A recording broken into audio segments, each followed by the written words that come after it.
Oh ini kok masih kosong.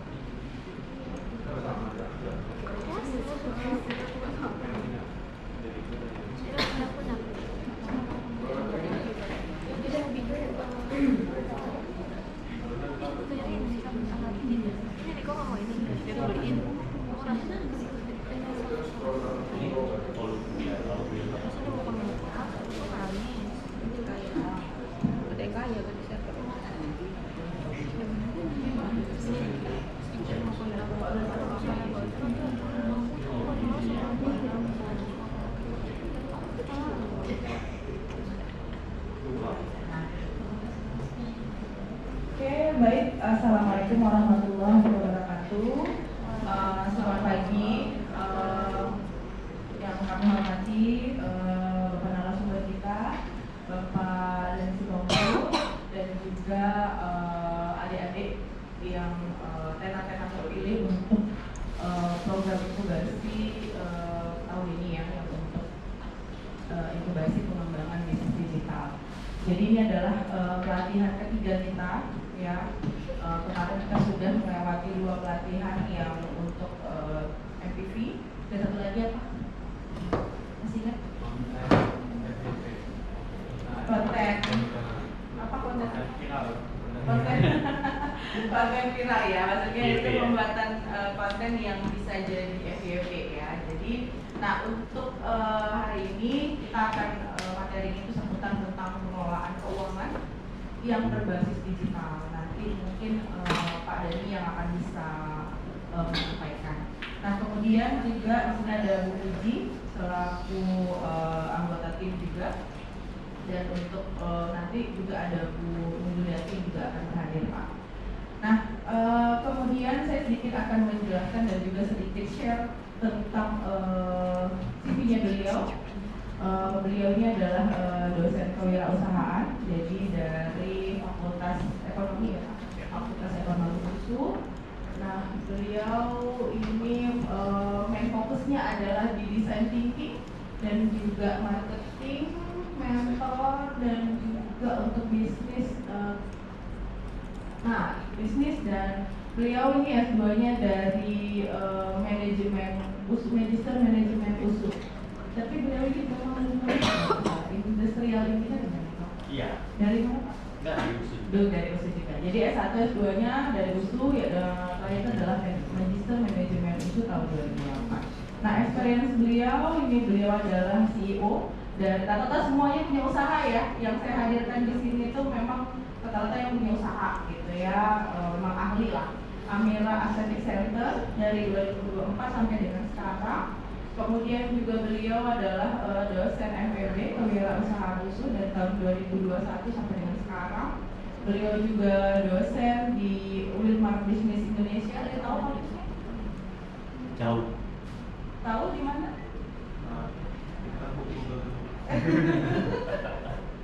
Di Jakarta ya Pak? Enggak di sini. Di sini. Nah kemudian Di luar ya? Iya di mana? Di luar. Dari sana. Dari sana. Nah kemudian juga beliau adalah Business Development Director PT Buan Nasional Laras, dan kemudian ada juga experience di Bank Mandiri Perbasis Sumur. Nah ini yang harus kita beri applause ya. Beliau ini expertise-nya adalah certified-nya Price Johnson Entrepreneur Educator yang dari Amerika ya, sama ya dengan Pak Arif dan juga Pak Manadiki kemarin ya. Jadi beliau ini memang tersertifikasi ya, kemudian juga certified Plus. Ini timnya apa ya Pak?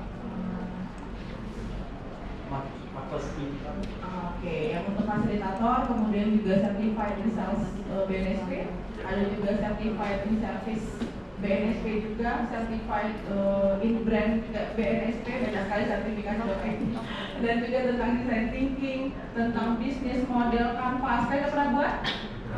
Nah, tapi kalian belum disertifikasi kan? Nah, Pak Dani ini sudah tersertifikasi untuk khusus pembuatan yang untuk bisnis model kanvas, dan juga beliau juga punya sertifikasi untuk social media marketing dan juga marketing Fiverr. Ya, jadi luar biasa rekam jejak beliau dan portfolio beliau sangat luar biasa, makanya kita undang hari ini di share kepada teman-teman semua dan harapannya kalian bisa banyak bertanya, banyak menggali knowledge-nya gitu ya, apa yang ingin kalian kembangkan nanti di usahanya kalian gitu. Jadi khususnya karena kenapa kami mengundang beliau gitu ya, karena memang kalau di Pasar sendiri itu memang ada usaha digital, tapi tidak secara detail membahas tentang bagaimana keuangannya, bagaimana pengelolaannya, karena memang untuk yang expert di bidang itu pastinya adalah orang yang berasal dari bidang kewirausahaan dan juga bidang ekonomi. Makanya kita mengundang beliau ya. Mungkin itu saja, dan ini ada juga kontaknya beliau, mungkin nanti kalian mau bertanya lebih dalam lagi pada beliau juga membagikan kontaknya. Baik, itu saja, kita lanjutkan lagi untuk materi. Iya, saya serahkan kepada beliau waktu dan kesempatan. Beri tepuk tangan dulu.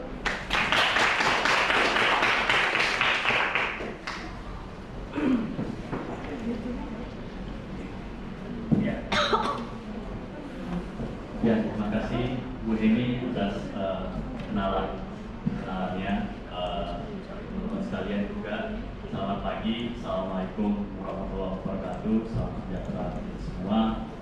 Semoga dalam keadaan sehat ya, dan juga masih bersemangat. Pelatihan ini kan sebenarnya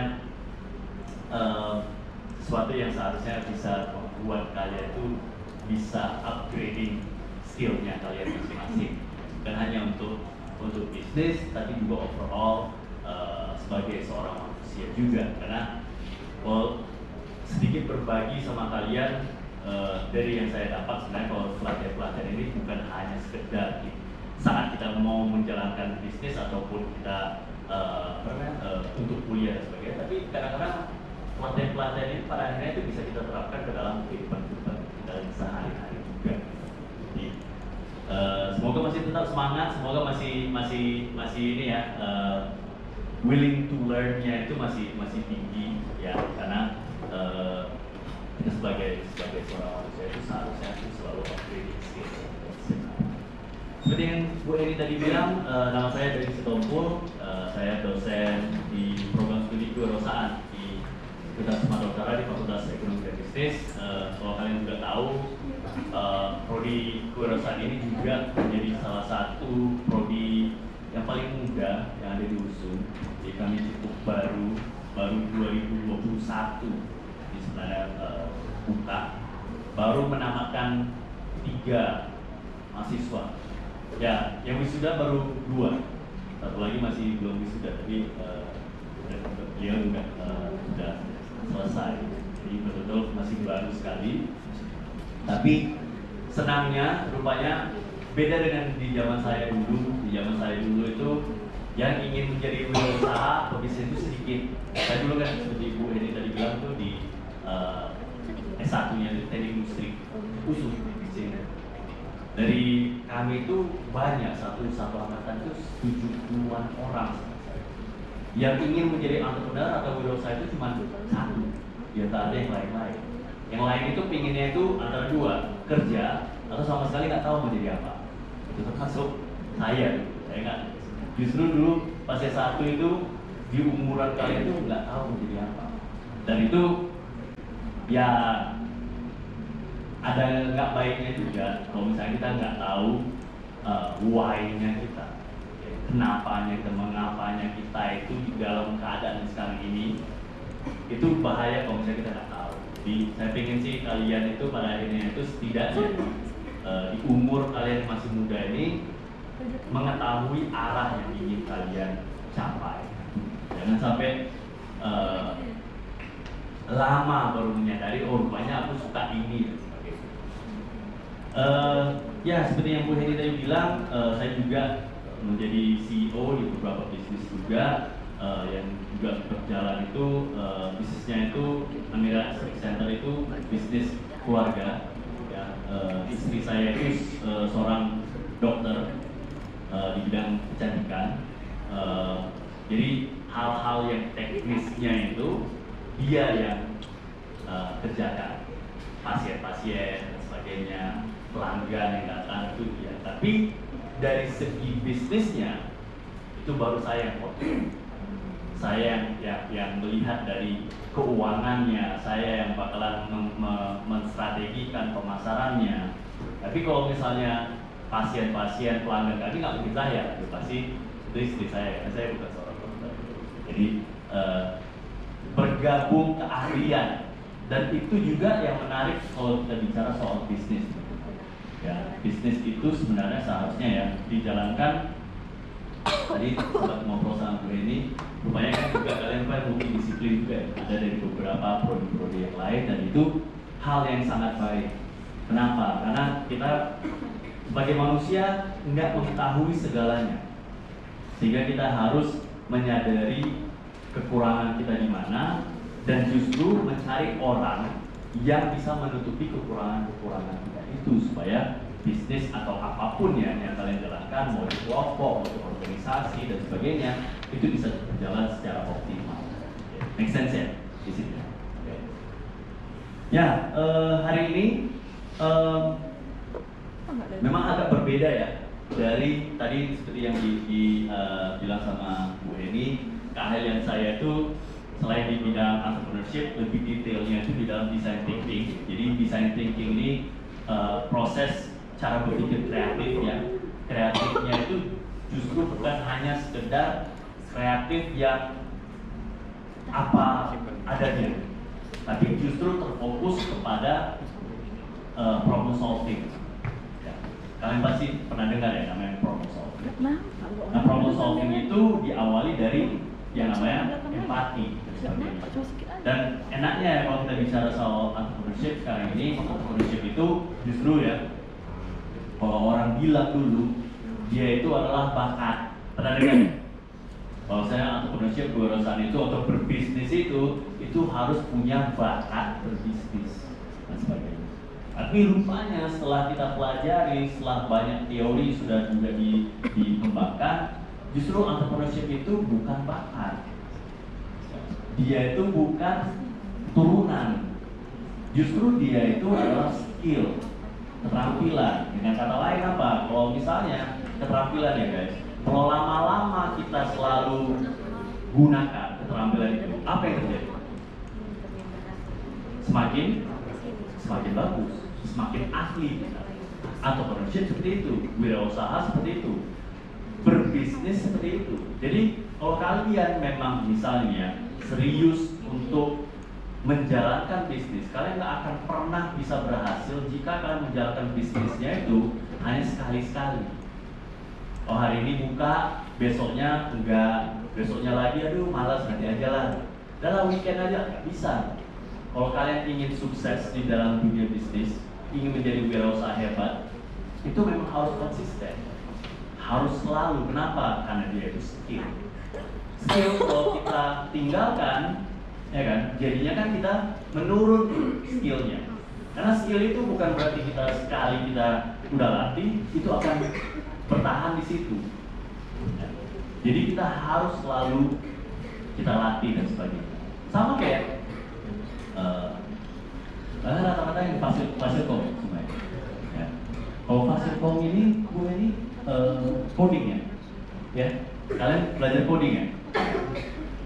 Belajar coding itu kan juga skill, bukan bakat sebenarnya. Kalau lama-lama selalu kalian latih, kalian itu coding dan sebagainya, kalian akan semakin mahir, kan gitu ya. Apa yang terjadi kalau misalnya kalian rupanya tinggalkan coding kalian selama sebulan? Tasnya hilang, ya, tasnya sempat hilang. Kadang-kadang pun terakhirnya pun harus buka catatan lagi, ini kemarin apa ya buatnya. Kayak saya dulu belajar coding itu kelas 3 SD. Yang ngajar itu bapak saya. Yang program pertama yang diajarkan kepada saya pas 3 SD itu, aku rasa nggak pernah kalian pakai sekarang. Kalian pernah dengar yang namanya Turbo Pascal? Old school kali kan? Itulah yang pertama kali coding yang pernah saya pelajari. Jadi, dan kalau misalnya bayangkan itu berapa puluh tahun yang lalu. Sekarang kalau kalian suruh, Pak coba coding, nggak bisa. Karena udah hilang touch, udah hilang skill. Harus saya pelajari kembali baru, oh rupanya kayak gini dulu ya. Jadi itu sih sama, kewirausahaan, bisnis, entrepreneurship itu juga sama. Sama juga apa yang akan kita pelajari di dalam hari ini, yaitu soal keuangan. Keuangan yang sebenarnya kalau dari segi semua soal bisnis dan sebagainya, ini salah satu yang paling ditakuti untuk dipelajari. Bukan ditakutin aja sih, kadang-kadang muak orang, ada lagi. Karena berhubungan sama finance, berhubungan sama duit, berhubungan sama modal dan sebagainya. Bagaimana cara kita bisa efektif dalam hal mengelola keuangan kita untuk bisnisnya kita. Dan kita akan mempelajari banyak hal, cash flow, kita juga akan pelajari juga BEP, ya, break even point, sampai kepada terakhirnya kita bakal mempelajari soal bagaimana kita bisa mengelola keuangannya kita sehingga bisa mendapatkan seed funding daripada investor. Jadi di akhir dari pertemuan kita ini, harapan saya kalian juga satu ya, udah pasti bisa mengetahui prinsip-prinsip keuangan sederhana, literasi keuangannya itu lebih bagus. Yang kedua, kalian bisa mempelajari bagaimana sih menyusun neraca.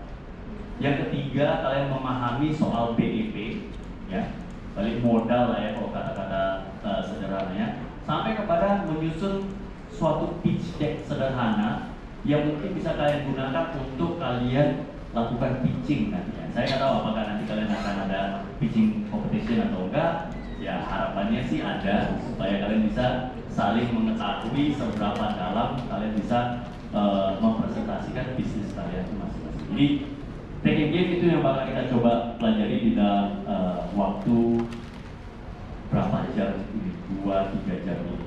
Jadi semoga kalian bisa tetap bersemangat ya untuk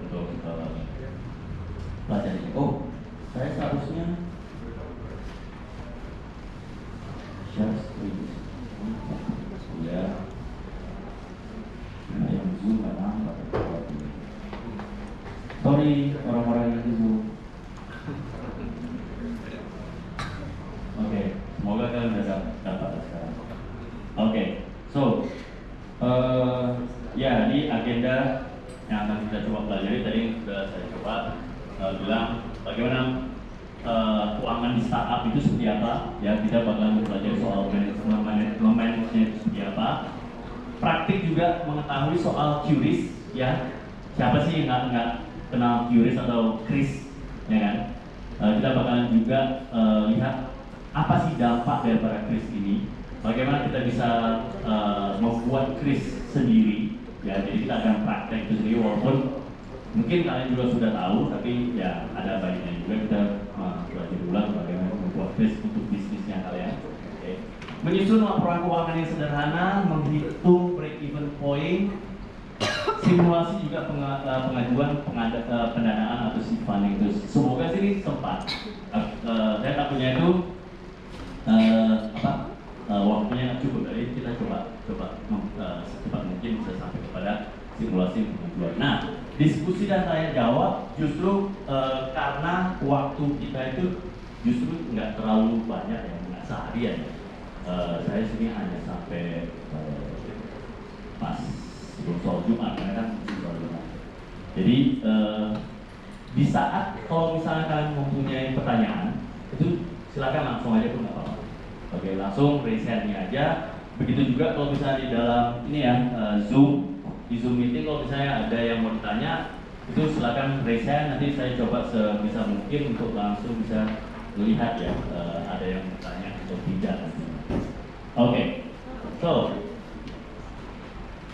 yang pertama, nah ini kita harus mengenali dulu soal manajemen keuangan. Kenapa ini penting? Karena kalau kita bicara soal bisnis ya, mau itu bisnis digital ataupun non digital, pasti akan selalu berhubungan dengan yang namanya pemasukan dan juga pengeluaran. Ya. Mulai dari sebelum pun produk kalian ada, kalian sudah harus bisa terbiasa dengan yang namanya pengeluaran dan juga pemasukan itu sendiri. Jika tidak, banyak hal yang akan menjadi kerugiannya kalian secara bisnis. Dan ini justru yang sering sekali terjadi. Jadi kita bakal mau pelajari juga kenapa ini harus kita pelajari. Kenapa pada akhirnya kita harus penting mencatat keuangan kita itu di dalam bisnisnya kita masing-masing. Ya. Yang kedua, harus bedakan nih antara keuangan pribadi dan bisnis. Kenapa? Ini yang juga salah satu yang paling sering dilakukan. Ya. Dan seringkali pada akhirnya ya, karena kita campur adukkan keuangan bisnisnya kita dengan keuangan pribadinya kita, ya kan? Jadi kita nggak tahu nih ini sebenarnya duit aku atau duit bisnis yang aku pakai. Dan terakhirnya apa? Rugi, minus dan sebagainya. Karena bercampur, ini harus kita perbaiki. Terus soal prinsip dasarnya. Jadi kalau misalnya kita bicara soal manajemen keuangan, prinsip dasarnya itu ada 3. Pertama, transparansi, akurasi, konsistensi. Jadi ini yang akan kita coba bahas ya di dalam pelatihan ini. Oke, yang pertama kita pelajari dulu. Apa sih pentingnya pencatatan keuangan? Kenapa itu justru menjadi suatu hal vital ya bagi sebuah bisnis ya. Jadi kalau di sini bilang startup itu sering gagal bukan soal produknya yang jelek. Ya. Jadi pertama kalian harus bisa membedakan antara produk dan juga bisnis. Oke. Terkadang orang mengira sebuah produk itu langsung menjadi suatu bisnis. Belum guys. Produk itu baru alatnya. Sistemnya belum terjadi nih. Makanya kalian harus paham dulu. Harus membedakan antara produk dan juga bisnis. Bisnis sering gagal bukan hanya gara-gara produknya yang jelek atau produknya nggak diterima oleh konsumen. Salah satu faktor yang paling tinggi justru adalah arus kasnya tidak jelas. Termasuk tadi yang saya bilang sering menggabungkan antara keuangan pribadi dengan keuangan bisnis itu sendiri. Nggak tahu sebenarnya itu seharusnya menjadi pemasukan dengan pengeluaran. Nggak bisa membedakan antara revenue sama profit, kan gitu. Kalau saya tanya sama kalian, apa bedanya revenue sama profit? Ada yang tahu nggak? Ayo, pernah dengar? Ya, revenue. Bahasa sederhananya aja, bahasa biasa aja, bahasa Indonesia, nggak usah teoritis lah. Nih. Kira-kira revenue apa? Kalau profit apa? Profit itu apa arti keuntungan kotor? Bahasa sederhananya aja guys. Bahasa gaulnya kalian, keuntungan kotor itu apa? Duitnya masuk, yes, itu dia. Berarti kalau profit apa? Yang menjadi setelah pengeluaran. Yes. Jadi kalau profit dia bakalan duitnya masuk, tapi harus dikurangi sama pengeluaran. Nah ini juga yang sering terjadi karena sepupu saya juga kadang juga suka bikin bisnis ya kan. Dia sering sekali kesenangan di saat duit masuk, terjual produk-produk dia, habis itu banyak duit. Langsung lah habis itu malamnya beli iPhone baru. Besoknya bingung. Aduh, kok nggak bisa aku jalani ya bisnis aku ya? Orang disangkanya pemasukan dia itu langsung adalah profit. Salah kan? Itu sering sekali terjadi di dalam bisnis dan itu justru walaupun bukan saya benarkan ya, itu wajar sekali terjadi. Karena literasi keuangannya orang-orang beda-beda. Kadang-kadang pun justru nggak ada. Nggak semua orang lulusan fakultas ekonomi misalnya. Banyak orang harus mempelajari ulang apa sih arti pendapatan, apa sih arti pemasukan, pengeluaran, dan justru profit dan sebagainya. Jadi itulah kenapa juga pada akhirnya kita harus mengetahui bagaimana memanage keuangannya kita. Pencatatan keuangan membantu kita sebagai founder, ya, tahu apakah bisnis kita itu sedang untung, rugi, atau justru stagnan. Karena kalau misalnya kita nggak mengetahui hal ini, ya, misalnya nih, keuangan kita tuh stagnan, kok nggak naik-naik, kok gitu-gitu aja dia, ya, berarti kan harus ada sesuatu yang kita lakukan lebih. Misal, mungkin pemasarannya kita tambah, karena sekarang ini nggak ada yang beli, stagnan dia. Atau rugi, kok aku bakar uang aja ya, kok nggak ada pendapatan yang datang. Berarti harus ubah strategi. Atau justru produk kita mungkin udah ketinggalan zaman sehingga harus diinovasikan seperti itu. Dari hasil itulah kita mengetahui, dari hasil ini ya, memanage keuangan kita bisa mengetahui apa yang terjadi di dalam bisnis yang kita itu sendiri. Makanya di bisnis kami ya, di Amira Research Center, yang mengelola keuangan itu saya. Balik lagi, karena istri saya itu yang seorang dokter, dia lebih fokusnya itu pada hal teknisnya, hal yang bidang kedokterannya aja. Kalau misalnya saya serahkan keuangan ke dia, belum entah apa dibelinya, pernah kejadian soalnya.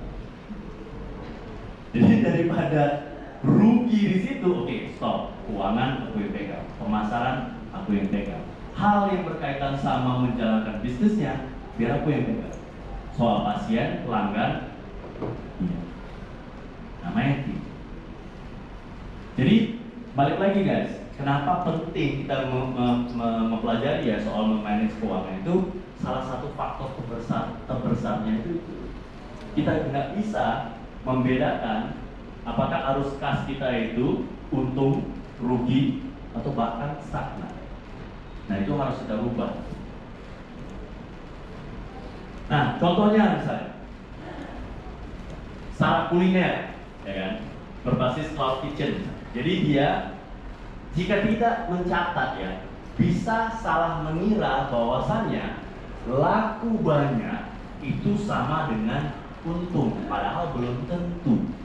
Tadi kan sempat kita bahas apa artinya, ya kan, pendapatan dengan apa artinya profit, kan gitu ya. Banyak orang selalu ngira bahwasannya oh ya banyak kali ya, laku banyak nih, berarti aku untung besar. Belum tentu. Kalian juga harus lihat biaya-biaya yang ada, termasuk misalnya nih biaya bahan baku, ada nggak delivery fee-nya, ada nggak yang harus dibayar lagi yang lain-lainnya dan sebagainya. Kalau misalnya kalian belum bayar itu, jangan langsung mengira kita itu untung. Nah ini contoh yang sering terjadi. Yang sering terjadi begitu dia jualan, ya kan, banyak yang beli, langsung mengira hasil jualan dia itu adalah keuntungan dia. Padahal belum. Contoh berikutnya, misalnya startup digital, ya kan. Startup digital kan misalnya kadang-kadang kan kita lakukan coding segala macam, kadang-kadang mungkin kita nggak bagus di dalam interface-nya, UI UX-nya kita nggak pandai, ya kan. Kita hire lah jasa desain orang outsource-nya yang bisa pandai desainnya untuk aplikasinya kita, untuk startup digitalnya kita. Nah, kadang-kadang kalau kita tidak mencatat hal itu, oh ya, aku tadi ada hire orang ya kan? Kadang-kadang pembayaran kliennya kalian itu bisa berlarut-larut. Karena kan kita biasanya ya membayar seorang desainer atau pihak ketiganya itu bisa berbagai macam, bisa sekali bayar atau justru bisa berkali-kali. Nah kalau misalnya kita nggak melihat keuangannya kita bisa tupur nih, terus-terusan bayar dia. Jadi itu yang harus kita perhatiin teman-teman. Jangan sampai kalian sebagai sebuah bisnis terlanjur mengeluarkan biaya-biaya yang tidak diperlukan. misalnya nih ya, tapi nggak tahu kalau misalnya kalian ya, kalau misalnya orang-orang yang sudah kerja, yang biasa terjadi ini orang-orang yang sudah kerja dan orang-orang yang mungkin 30 tahun ke atas. Kalian pernah langganan suatu aplikasi, ya kan? Atau terlanjur langganan suatu aplikasi, tapi ada saat dimana kalian itu nggak mau pakai aplikasi itu lagi, tapi lupa untuk unsubscribe. Pernah nggak? Ya. Duit, pernah nggak? Bayangkan kalau misalnya kayak gitu, duit kita terpotong nggak? Terpotong terus. Padahal kita nggak pakai lagi aplikasi itu. Kalau misalnya kita nggak sadar keuangan, literasi keuangan kita udahlah biarin aja, nggak terlalu peduli kita. Cuma yang herannya nanti pas di cek rekening atau cek tabungan kita, kok ini selalu berkurang ya? Ini apa ya? Lupa kita itu apa? Hanya gara-gara kita lupa bahwa kita pernah subscribe. Kembali lagi guys, pentingnya seperti itu. Ya, sama seperti ngatur uang jajan lah, uang jajan bulanan yang kalian ada uang jajan ya? Ya, uang nggak ada. Aku mana? Sedikit lihat traktir lah dia bawa makan. Oke. Ngatur uang jajan ini kan juga penting. Kan bukan berarti misalnya ya ada teman-teman mungkin yang dikasih uang jajannya itu langsung 1 bulan nih sekian ya. Kalau aku dulu itu per minggu aku lihat. Aku dulu kalau misalnya di zamannya aku kuliah itu dulu dikasih uang jajan seminggu itu 50.000. Ya. Jadi 50.000 itu kali 4 minggu berarti kan 200.000. Tapi lain pulsa. Dulu nggak ada data. Di zaman aku kuliah itu semuanya masih pakai pulsa. Ya. Lain sama pulsa 50.000. Jadi sebenarnya di satu bulan itu aku dapat 250.000 per bulannya untuk jajan. Jadi setiap minggu itu saya harus bisa mengatur 50.000 ini kapan aku bisa jajankan. Kan nggak mungkin tiba-tiba 50.000 udah dapat, hari Senin langsung jajan enak semua habis. Terus Selasa sampai Sabtu depan makan apa? Itulah pentingnya kita harus bisa mengelola keuangan dengan baik. Sama lah. Jadi kalau misalnya kalian bisa mengatur secara pribadi keuangannya kalian, aplikasikan itu juga ke dalam bisnisnya kalian. Nangkep sampai sini? Oke, nggak terlalu kencang kan? Oke ya, oke. Kalau misalnya Pak, kalau cepat Pak, atau Pak, lapor kali, ngatur, bilang. Oke, yang kedua, tadi bedakan keuangan pribadi kita dengan keuangan bisnisnya kita. Jangan pernah dicampur, karena ini yang paling sering dilakukan.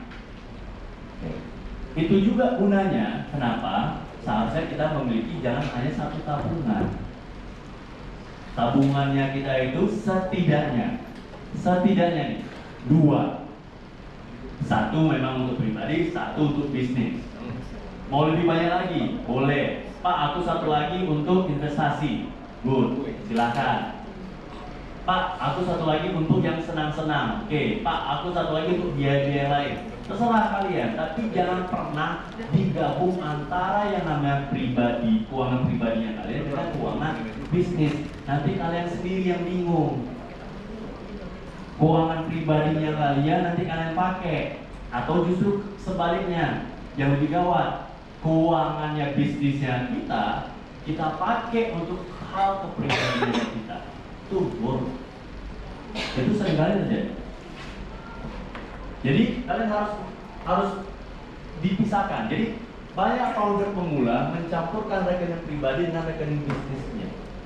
Akibatnya apa ya? Tadi keuangan jadi yang kabur, sulit dipercaya lagi. Apalagi kalau misalnya kita punya rekanan partner, masa partner sesama tim, partner luar lagi, makin nggak percaya dia. Kok dicampur ya keuangan pribadi sama keuangan bisnis? Ini bakalan berhubungan sama nanti soal seed fundingnya kita nanti. Nah, contoh ya, kita startup Gen Z kita.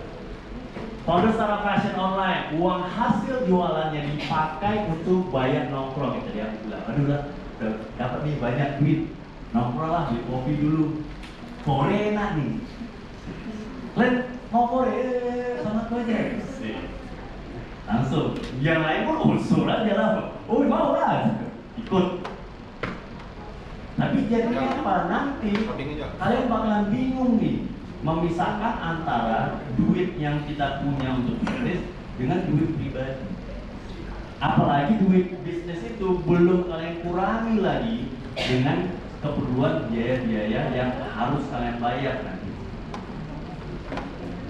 Nah, solusinya apa?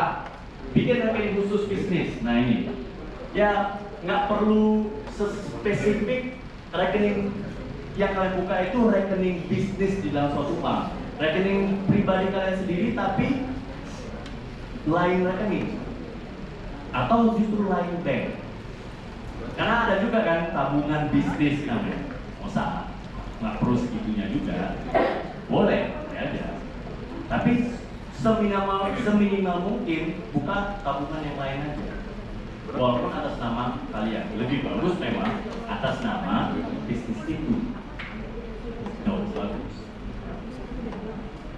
Nah, sama kayak kalau misalnya nih, sering main game gak sih? Game online, ya kan? Kan kadang-kadang kita mau top up tertentu, ya kan? Mau beli apa sih namanya? Koin lah, atau mau beli senjata baru, atau mau beli armor apapun lah, atau segala macam, ya kan? Jangan pakai keuangan pribadinya kita itu untuk yang lain. Misalnya kayak kebutuhan kuliah, kalian gabungkan pula uang senang-senangnya kalian dengan uang untuk keperluan kuliah. Nanti nggak bisa bayar UKT, gawat lagi. Ya kan? Jadi jangan pernah dicampur-campur. Nomor 3, nah ini prinsip-prinsip yang kita harus ketahui di dalam yang namanya manajemen keuangan. Transparansi, akurasi, sama konsistensi. Konsistensi ini salah satu yang menurut saya itu yang paling penting. Nah, transparansi apa? Transparansi itu artinya apa? Semua transaksinya kalian itu bisa dilacak, bisa kalian ketahui asalnya dari mana, atau kalian bisa ketahui duit yang tadi aku bayar ke siapa ya? Karena itu penting. Jangan asal misalnya nih, karena ini justru juga. Kalau misalnya pun kalian, Pak, aku lah transaksinya itu by bank. Aku transaksinya selalu cash. Semua pegang cash. Nggak tahu. Karena kenapa ya? Aku nggak percaya bank, Pak. Aku semuanya aku simpan di bawah kasur. Bisa aja. Tapi kalaupun manual ya, jangan hanya sekedar ya. Kalau kalian beli sesuatu, ya kan, beli sesuatu itu jangan tanpa bond. Paham ya maksudnya?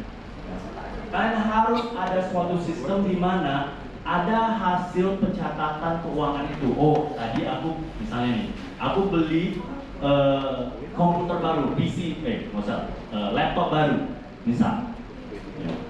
Bond laptop itu harus ada sama kalian. Karena kalian, walaupun kalian pakai cash ya. Kalau pakai bank transfer enak, pencatatannya ada, ke siapa dan sebagainya. Ya. Kalau misalnya cash, kalau kita nggak minta bondnya, nggak tahu kita lari kemana 10 juta itu. Misalnya kita beli laptop 10 juta. Kalian harus tahu. Sehingga apa? Bond itulah bukti kalian bahwasanya kalian pernah memakai duit sekian untuk membeli atau mempurchase suatu laptop, sebuah laptop. Itulah arti daripada transparansi. Enaknya juga karena kita transparan berkaitan sama seed funding nanti. Di saat kalian bicara sama investor jadi percaya, oh ya duitnya digunakan untuk A, B, C, D, E dan sebagainya. Jelas dia, ya kan? Nggak seperti gaji-gaji yang lain misalnya, nggak jelas dari mana. Jelas transparansi. Yang kedua, akurasi. Data keuangannya kita tidak asal kira-kira berapa ya tadi ya? Kira-kira sekian juta ya. Berapa laptop tadi? Kita nggak bilangnya itu berapa harga laptop? Mungkin kira-kira 9 sampai 11 juta lah. Nggak bisa. Nggak bisa lagi kita kira-kira. Misalnya kuliner ya kan?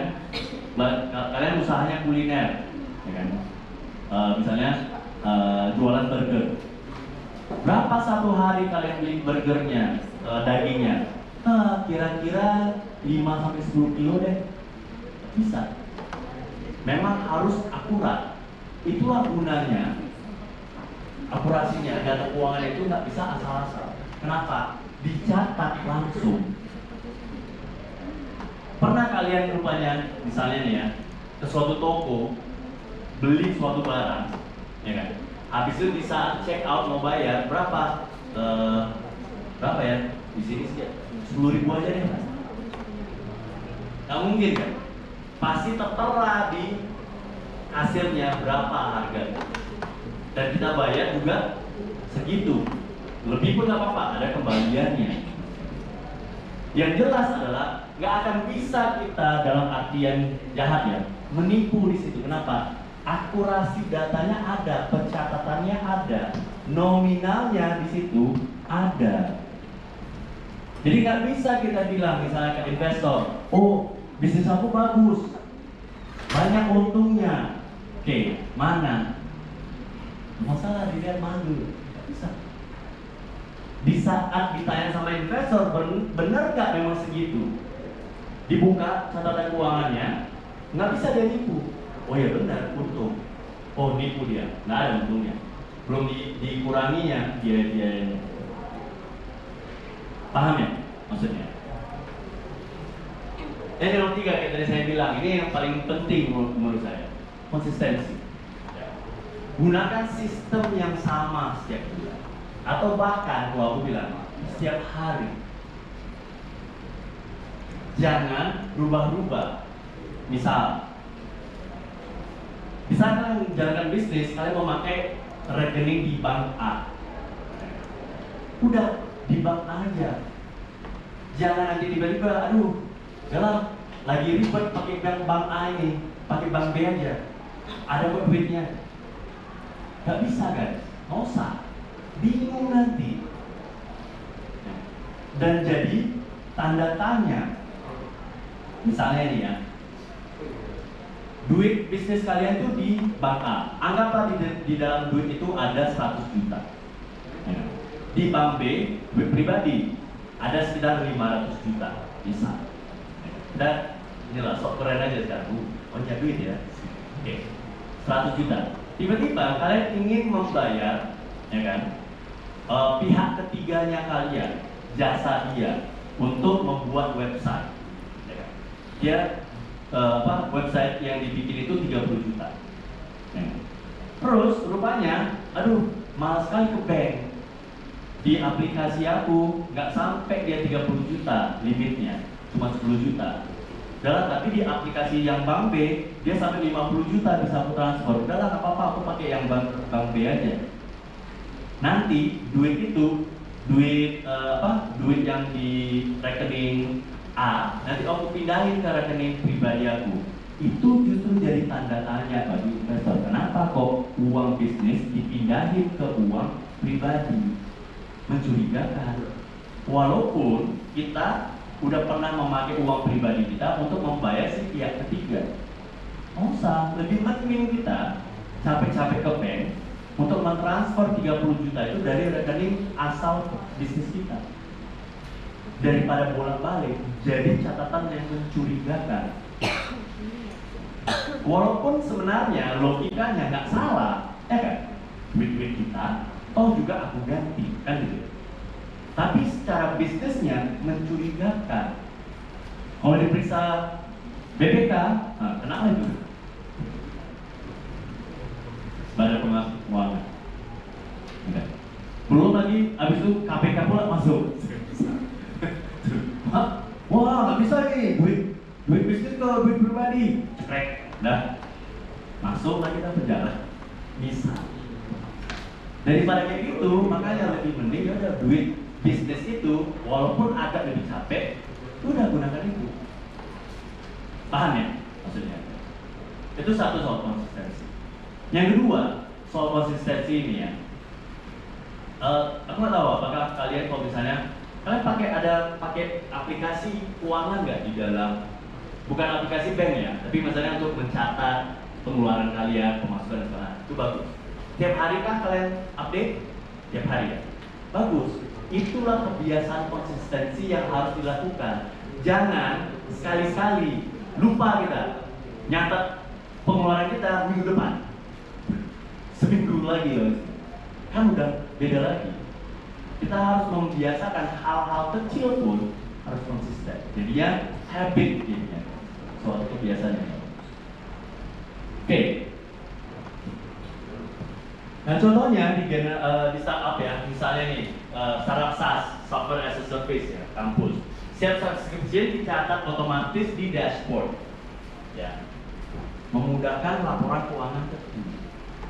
Kan enak, semua orang bisa lihat, ya kan, tanpa ada kecurigaan. Kenapa? Karena begitu orang subscribe, begitu orang ada bayar, ya kan, dia langsung ke rekening itu langsung secara otomatis, bukan secara manual orang mencatat. Itu enaknya kalau misalnya kita pakai suatu sistem itu nggak bisa menipu, ya kan? Kecuali diedit sama dia. Kalau diedit kan seharusnya kita tahu, oh ini kenapa diedit, berarti ada sesuatu yang mencurigakan, kan gitu. Ya. Tapi kalau misalnya sistem yang benar, nggak bisa diedit begitu. Misalnya kita scan bukti bondnya, angkanya itu kan bisa langsung pindah, nggak bisa diedit. Salah F&B digital misalnya, catat stok bahan baku dengan konsisten. Karena kalau misalnya kita bicara soal kuliner, F&B, food and beverage, yang paling penting di dalam food and beverage itu adalah supply chain-nya. Karena kita harus mengetahui stok bahan-bahan makanan atau minuman yang ada di dalam bisnisnya kita. Kalau kita nggak tahu, jangan-jangan rupanya mau expired. Kalian berani kasih yang mau expired ke orang, rasanya udah pasti nanti beda, sakit pula nanti, nah tutup lah. Jadi kita harus menyadari hal-hal itu satu. Yang kedua, soal stok itu sendiri. Misalnya nih, kalian ikut bazar, bisnis kalian F&B, kalian ikut bazar, suatu bazar.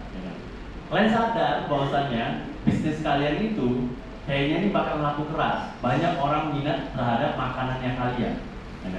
Kalian stoklah 50 stok lah. Rupanya di 2 jam pertama ramai kali tempat kalian. Kalau misalnya kalian tidak bisa memprediksi stoknya kalian harus di restock kapan, ya kan? Yang tadi 50 itu akan habis. Bayangkan kalau misalnya habis, masih banyak orang pesan. Dia pesan, bang, aku satu ya, aduh, lagi habis bang, tunggu ya. Kira-kira dia mau nunggu atau dia tempat lain? Tempat lain. Kenapa? Kecewa. Makanya kita supaya bagus bisnisnya harus mengetahui, catat nih stok kita itu berapa. Oh 50. Rame kali ya. Hitung nih kira-kira antriannya berapa. Antriannya udah kayaknya udah 60.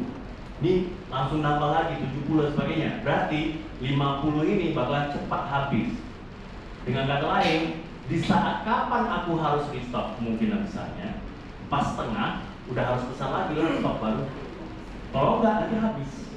Paham ya? Ya. Kalau kelebihan Pak? Kelebihan, oke. Kalau kelebihan menurut kalian diapain? Kalau F&B? Jangan. Ya kalau F&B ini kan dia kan masih bisa kita simpan untuk berapa lama. Jangan lama kali, jangan pulang seminggu dan sebagainya. Ya. Karena kita paham, kita laku. Ya kan? Kelebihan barang itu nggak akan jadi masalah. Kenapa? Besok harinya pasti habis. Orang kita laku. Itulah kenapa kita harus bisa mempelajari berapa banyak harus aku stok bahan bakunya, melihat berapa orang yang datang, melihat konsistensi daripada orang yang membeli. Oh, dia siap jam segini bakalan rame, sehingga kita mengetahui berapa kapan ya aku harus beli lagi. Karena begitu habis kita bilang, kalian pernah nggak sih kalau pergi makan suatu tempat lagi lapar-lapar ya, enak kali aku mau makan nasi goreng kambing ini, pesan kita, bang aku nasi goreng kambing, aduh habis lah.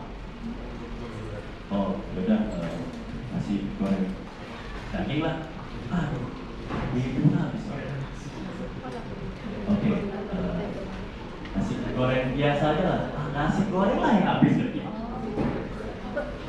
nasi yang habis, kesel nggak? Kesel. Jadinya apa? Males pun makan. Walaupun lah misalnya lah dia terakhir udahlah capek pun udah makan aja sini, tapi udah nggak nikmati lagi. Terakhirnya apa? Ngomen di mana? Sosmed. Foto ininya kan? Memang kalian jangan di sini. Pesan apapun nggak ada. Mati kita. Kenapa? Nih, bisnis guys. Di bisnis, produk yang bagus ya kan, dirasakan oleh konsumennya kalian, dia akan cerita kepada 10 teman dia yang lain. Bagus nih produknya, kalian mau beli tumbler sama dia, bagus sekali, tahan ini, seminggu panas ya, seminggu, wah gue enak kali, aku ganti-ganti air. Jual kali. Misalnya 10 orang ceritakan ya.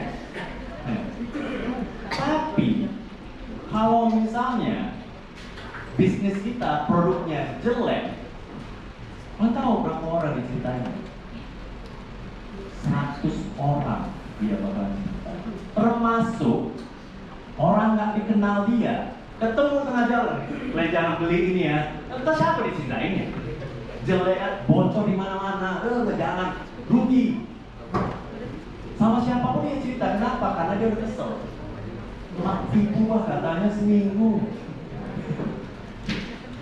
Itulah gawatnya. Diceritanya sama kawan-kawan arisan dia, ceritanya sama lingkungan dia, diceritanya sama orang yang dia nggak kenal juga, tetap cerita dia. Ini jangan beli ini, gawat ini. Dan itu mengaruh. Makanya kalian harus memahami perilaku konsumen juga nanti ya, tapi itu di lain waktu lah. Nah, sama seperti update rutin di Instagram. Kalau tidak konsisten, ya. Halo, kalian kan minggu lalu ya sama Pak Nana Diki ya, yang soal FYP sama Pak Nana Diki. Ya kan. Berarti kan soal sosial media, ya kan. Kan kita harus konsisten di sosial media. Nggak bisa kita berharap, misalnya nih, aku buatlah konten hari ini video bagus, habis itu kita posting hari itu ya. Habis itu besoknya nggak posting lagi, nunggu minggu depan. Aduh nanti aja lah, bulan depan aja, capek bikin video itu. Nah itu nggak konsisten. Kalau misalnya kita nggak konsisten, karena sosial media itu bagian dari pemasaran. Ya. Nggak bisa kalau kita bicara soal bisnis ya, mau itu bisnis pribadi, mau itu brand pribadi atau brand bisnisnya kita. Kalau misalnya kita ingin dikenal bisnisnya atau diri kita, nggak bisa kita hanya sekali-sekali posting. Memang harus sering. Ya. Apalagi bagi kalian yang misalnya ingin menjadi selebgram, ya mana tahu ya, nanti pengen jadi selebgram. Tapi cuma sekali-sekali posting, nggak akan berhasil. Menjadi influencer, menjadi selebgram, menjadi content creator, nggak akan ada content creator yang hanya posting seminggu sekali, nggak akan ada. Pasti minimal 1 hari, itu pun udah minimal kali. Biasanya 5 kali, 1 di feed, ya kan? 3 di story, Mungkin nanti dia buat reel lagi dan sebagainya. Supaya apa? Konsisten dia melakukannya. Sama seperti hal-hal yang lain, cara keuangan, berbisnis.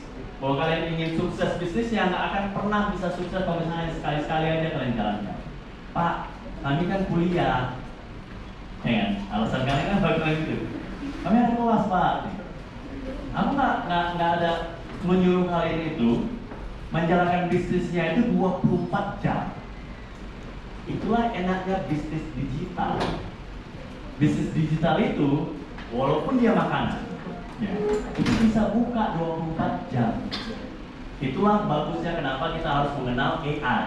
Kenapa kita harus memakai chatbot. Kenapa kita harus memakai suatu sistem di mana toko kita bisa buka 24 jam padahal kita sedang kuliah. Paham ya? Tapi jalankan setiap harinya. Jangan buka tutup, buka tutup, buka tutup.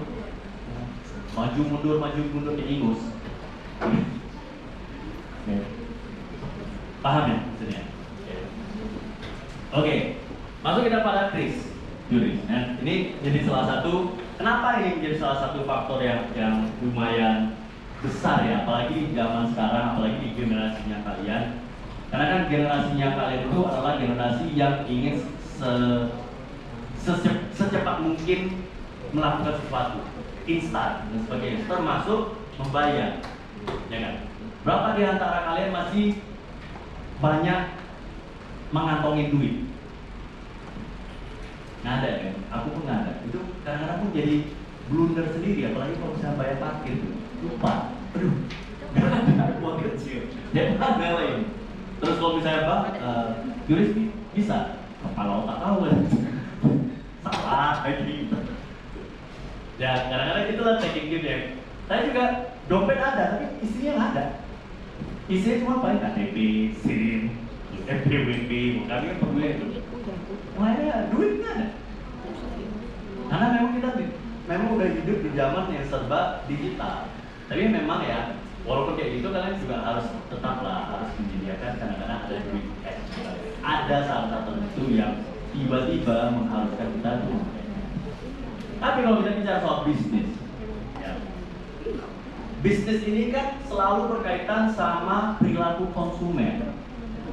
Konsumen di zaman sekarang adalah konsumen-konsumen yang memang inginnya itu serba mudah, nggak pingin ribet-ribet, anti ribet-ribet ya. Pinginnya itu gampang, pinginnya itu safe, pinginnya itu dia itu nggak perlu harus khawatir dan sebagainya. Salah satu yang bisa membantu kita, apalagi dari sisi pembayaran, ini salah satu metode, walaupun cuma kita yang pakai ya, rata-rata ya. Nah kalau di luar negeri itu lebih keren lagi, udah pakai handphone tap aja ya. Keren banget ya.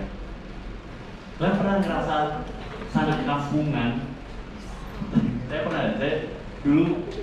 Saya dulu tuh sering itu pergi ke Malaysia, ke Singapura untuk urusan kerja ya. Kita bakalan mengenali siapa orang Indonesia di saat dia belanja di suatu toko. Kenapa? Orang Indonesia pasti pakai cash. Kalau orang luar negerinya ya pasti pakai tap aja. Bisa dia berasa kampungan kali lah tuh kadang-kadang. Wah pakai cash. Yang lainnya udah pakai tap semua. Tapnya tuh bukan pakai kartu, pakai handphonenya. Seharusnya kita udah bisa sih. Nggak tahu apa kenapa masih kurang. Kalau kartu udah bisa. Tapi salah satu yang keren adalah Chris ini. Chris itu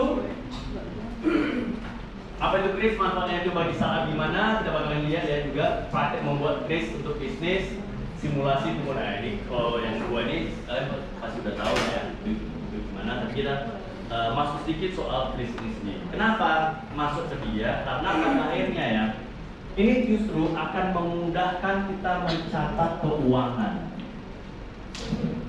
Gampang sekali. Jadi Chris, Quick Response Code Indonesian Standard. Oke. Makanya sebenarnya Chris ini nggak bisa dipakai di luar negeri.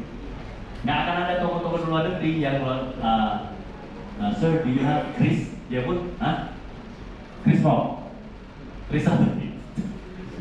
Karena dia nggak ada. Karena memang ini hanya di Indonesia. Kalau pembayaran standar, pembayaran digital dengan QR code yang berlaku secara nasional, jadi internasional. Tapi itulah pada akhirnya itu memudahkan kita sebagai bisnis ya, apalagi bisnis kecil, untuk lebih cepat berkembang. Bukan hanya dari segi si konsumennya, tapi justru dari segi kegampangan kita mencatat keuangannya kita. Ini nggak bakalan lari kemana-mana dia soalnya. Pencatatannya itu langsung jelas. Kalau dulu, zamannya aku, di saat orang jualan burger misalnya, begitu ada orang beli, dia itu catat di dalam kertas. Berapa? 3. Nggak masalah, ayam 1, pakai telur ya, catat.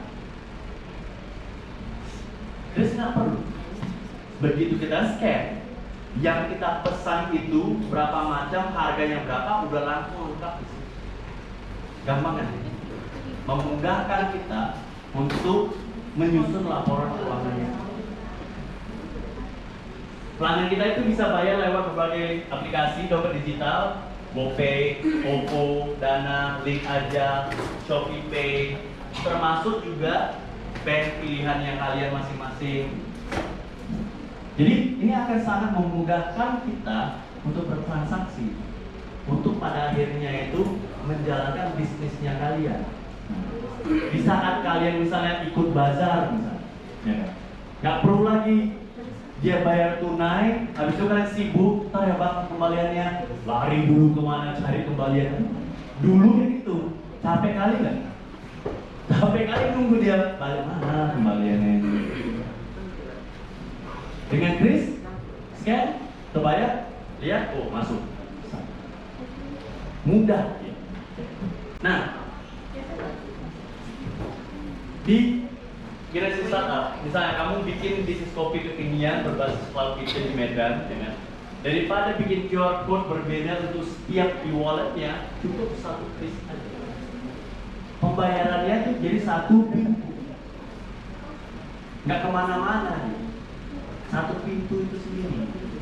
Apalagi kalau misalnya dia itu terhubung dengan suatu aplikasi tertentu, Moka, ya kan, Kukukan, banyak macam sekarang aplikasi-aplikasi.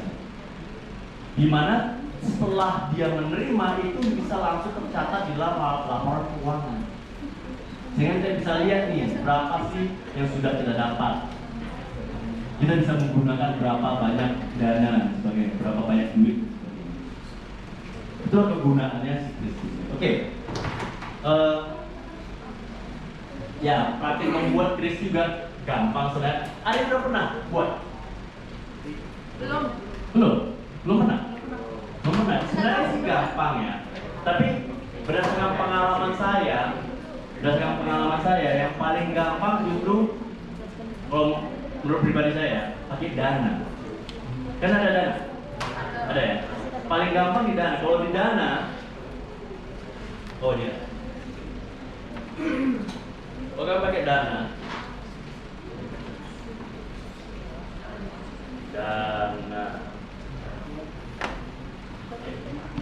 kalau di aplikasi lain kadang-kadang dia agak ribet, ya. Termasuk juga kadang-kadang kayak Grab atau OVO, kadang-kadang harus kemana dia sebagai kayak Gojek. Tapi kalau Dana dia cukup mudah dia.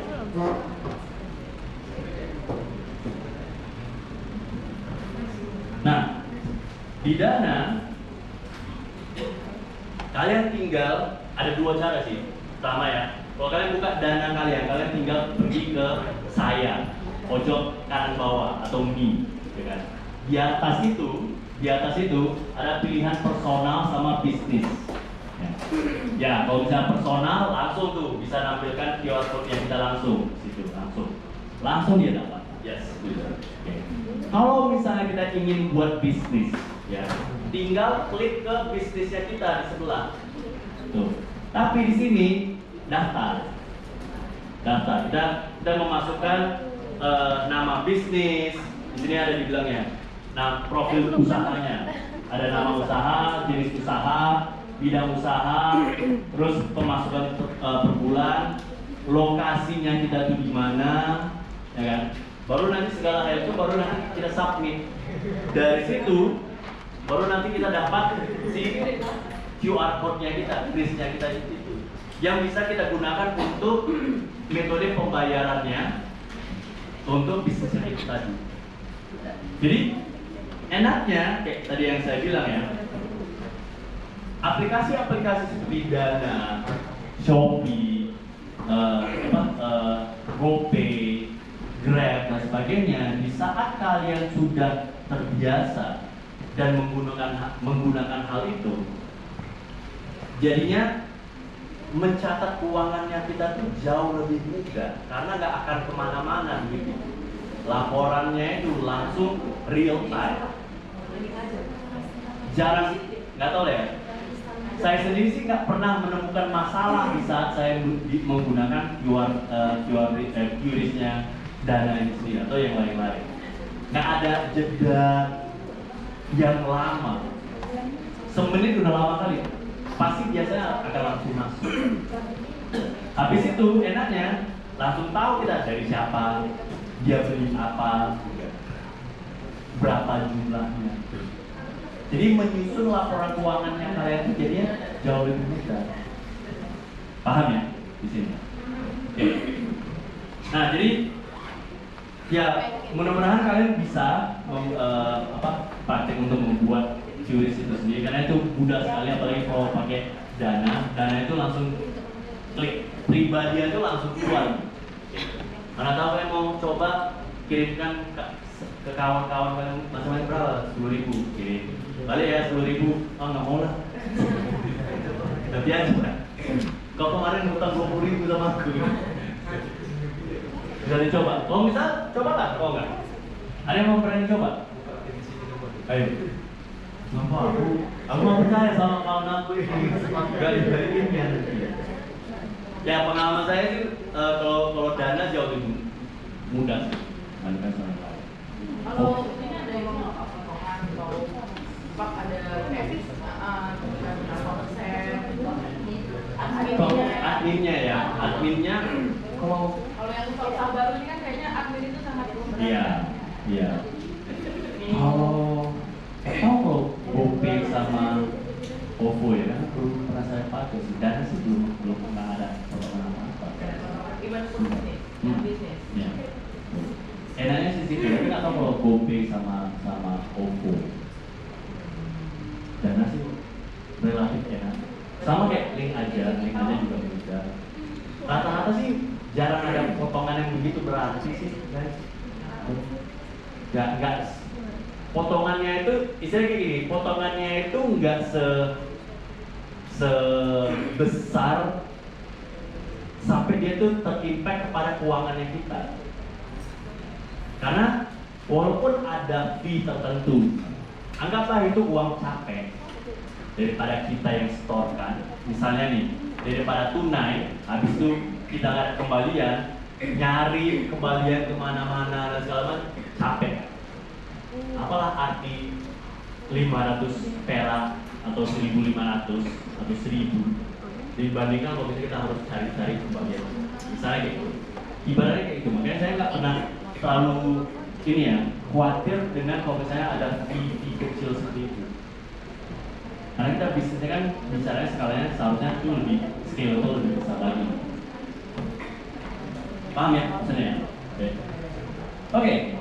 So dan ini studi kasus dalam ini bisa kita lewatin. Nah, masuk kepada hal-hal yang sering ditakutkan oleh pebisnis, menyusun laporan keuangan. Nah, berhubungan dengan ya uang, angka-angka dan sebagainya. Apalagi kalau misalnya kita nggak terbiasa dengan hal ini, dengan bedalah angka-angka yang ada di dalam keuangan dengan angka-angka yang ada di dalam kalau misalnya kita coding. Itu beda kan ya? Oke, nah hal pertama yang harus kita pahami soal literasi keuangan. Apa sih sebenarnya arti literasi keuangan? Nah, Literasi keuangan adalah kemampuan untuk memahami dan menggunakan berbagai konsep dan alat keuangan. Jadi, pertama, kata kuncinya memahami. Memahami apa? Konsep dan alat keuangan yang kita pakai. Lalu, menggunakan konsep dan alat keuangan yang kita pakai itu sendiri. Jadi, jangan hanya dipandang laporan keuangan itu. Kenapa? Laporan keuangan itu justru nantinya guys, itu akan membantu kalian untuk bisa scaling up. Atau setidaknya lebih sustainable. Lebih sustainable, berkelanjutan. Kita nggak ingin bisnisnya kalian ini 2-3 bulan habis. Enggak. Kita ingin bisnisnya kalian itu berlanjut terus dia. Justru kami ingin bisnisnya kalian itu bisa scaling up, bertumbuh terus. Dengan cara apa? Ya memahami dulu literasi keuangan yang tadi. Nah, apa aja di dalam alat keuangan? Alat keuangan itu sudah pasti lah ya, pengelolaan keuangan, perencanaan keuangan, ya. Jadi kalian juga pada akhirnya ya, uang yang kalian punya itu, kalian harus paham ini akan aku gunakan untuk apa ya? Nextnya, sekarang ini, nah mungkin yang lalu kan, tapi next sama sekarang ini aku gunakan untuk apa? Apalagi kalau misalnya bisnis kalian itu adalah bisnis yang akan selalu berkaitan sama inovasi. Ya, kalau saya bilang seluruh bisnis yang ada pasti berkaitan sama yang namanya inovasi. Nggak ada yang enggak. Nggak ada yang enggak. Mau itu dari bisnis yang digital sampai pun yang namanya non digital harus ada kaitannya sama inovasi. Pak, kalau misalnya bisnis kopi harus ada inovasinya. Harus. Kalau bisnis makanan harus lah. Bisnis inovasi ini bukan hanya berkaitan sama bisnis yang sifatnya teknologi, enggak. Dan satu lagi, kalian harus pahami ini teman-teman. Kalau misalnya kita bicara soal yang namanya inovasi ya, di dalam suatu bisnis. Misalnya kita bisnisnya itu kopi, bukan berarti ya, yang kita inovasikan itu hanya kopi. Kan kita bicara bisnisnya. Contoh nih, tahu Starbucks? Tahu kopi kenangan? Tahu. Pore? 3 itu aja. Menurut kalian sama-sama bisnis kopi nggak? Sama-sama, sepakat ya? Sama-sama bisnis kopi. Sama nggak cara mereka jalankan bisnis? Enggak ya? Enggak ya? Bahkan enggak? Sama nggak mereka jalankan bisnis? Bahkan sama-sama kopi? Iya. Sama-sama punya mesin kopi mereka kan? Ya. Tapi cara menjalankan bisnisnya beda. Kalau aku tanya, kopi kenangan nawarin apa ya?